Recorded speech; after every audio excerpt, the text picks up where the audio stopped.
Mag-sleep ka muna. Tapos, eto naman, dito muna sa J-pop, oh. Ah, dyan ba yan? Sa Binsana. Cute na. Tapos, eto, nagsiswing. Buksan natin sa... Favorite ba yan, Tinay? Kung gusto mo, ipapagawa ka ni J-pop ng mas malaking dollhouse kaysa dyan. Mas malaki? Oo! Wow! Para doon ka na maglaro. Ano nga palang favorite food mo?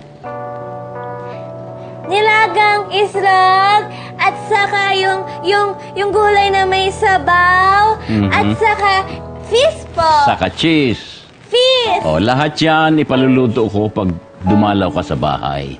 Masaya sa bahay ni J-pop. Hindi ba, Tita Helga? Tito Stanley? Makakalaro mo si Sofia. Si Sofia. Esa pa. Sino yan? Si Tito Stanley? Apa. Ito naman, sino ito? Si Tita Helga. Ah, Tita Helga. Oh. Luna, Tita.